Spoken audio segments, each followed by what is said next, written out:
جب موت کا وقت آئے گا تو اس قلعے کی مضبوط دیواریں تیری حفاظت نہیں کر سکیں گی. جب موت کا ٹائم آئے گا تو اس کے بند دروازے تجھے بچا نہیں سکیں گے، بلکہ اللہ کا ایک اعلان ہے کیا اذا جاء اجلهم لا يستأخرون ساعة ولا يستقدمون، کہ جب موت کا وقت آ جائے گا تو کسی کو ایک لمحے کی مہلت نہیں ملے گی. دوستو، آج ہم اور آپ دنیا میں مگن ہیں. ہماری صبح بھی، شام بھی، دن بھی اور رات بھی صرف دنیا کی فکر میں گزر رہا ہے. پتہ نہیں کس وقت موت کا فرشتہ آ جائے. اس لیے دنیا سے زیادہ آخرت کی فکر کرو. ایک صحابی ہیں، وہ امت کو ایک تلقین فرماتے ہیں، نصیحت کرتے ہیں، اور کیا کہتے ہیں؟ فرماتے ہیں اذا اصبحت فلا تنتظر المساء واذا امسیت فلا تنتظر الصباح.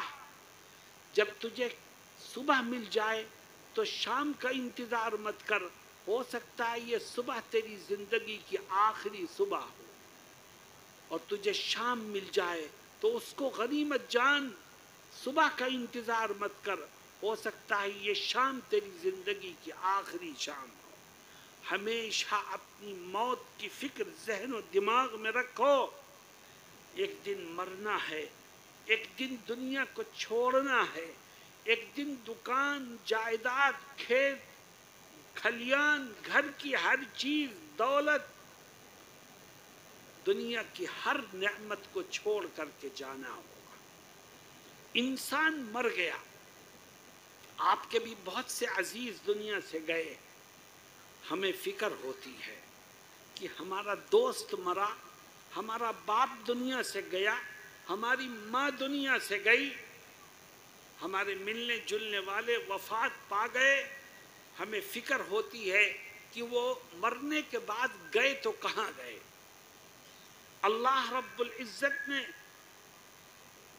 انسانوں کے لیے جنت بھی بنائی ہے اور جہنم بھی بنائی ہے، پر مرنے والا جنت میں گیا ہے کہ جہنم میں، اس کا علم اللہ کے سوا کسی کو نہیں.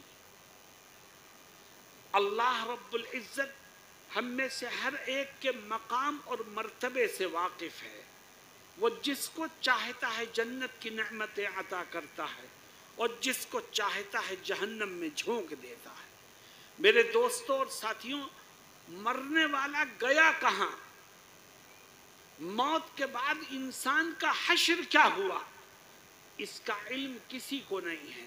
لیکن میں آپ کے سامنے ایک حدیث شریف پیش کرتا ہوں جس میں نبی کریم صلی اللہ علیہ وسلم دو علامتیں ذکر فرماتے ہیں اور کہتے ہیں کہ مرنے والے میں اگر یہ علامت ہے تو سمجھ لو اس کے جنتی ہونے کی دلیل ہے، اور مرنے والے میں یہ علامت ہے تو سمجھ لو خدا نے اس کو جہنم میں جھونکنے کا فیصلہ کر دیا.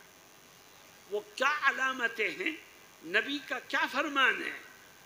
ایک صحابی کہتے ہیں کہ نبی کریم صلی اللہ علیہ وسلم تشریف فرما تھے. آپ کے سامنے سے جنازہ گزرا، آپ نے اس کو دیکھا اور فرمایا وجبت، واجب ہو گئی. کچھ دیر کے بعد دوسرا جنازہ گزرا، آقا نے اس کو بھی دیکھا اور فرمایا وجبت، واجب ہو گئی. دونوں جنازے گزرے اور آپ نے دونوں کے بارے میں ایک ہی لفظ فرمایا وجبت، وجبت، واجب ہو گئی، واجب ہو گئی. جب دونوں جنازے چلے گئے تو صحابہ کرام میں سے کسی نے سوال کیا کہ اے آقا، دو جنازے گزرے اور دونوں کو دیکھ کے آپ نے فرمایا واجب ہو گئی، ما وجبت، اے آقا کیا چیز واجب ہو گئی؟ تو سنو آقا کیا کہتے ہیں. آقا نے فرمایا صلی اللہ علیہ وسلم کہ جب پہلا جنازہ گزرا تو میں نے دیکھا کہ اس کے ساتھ چلنے والے لوگ اس مرنے والے کی تعریف کر رہے تھے، کہہ رہے تھے بڑا بھلا آدمی تھا، بڑا اچھا آدمی تھا، بڑا دیندار آدمی تھا، بڑا نیک آدمی تھا، تو میں نے کہا وجبت، کیا مطلب؟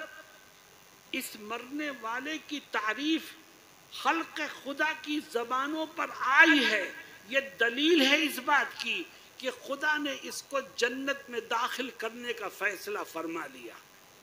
تو میں نے کہا وجبت، اس کے لیے جنت واجب ہو گئی، یعنی خدا نے اس کے استقبال کے لیے جنت کے سارے دروازے کھول دیے۔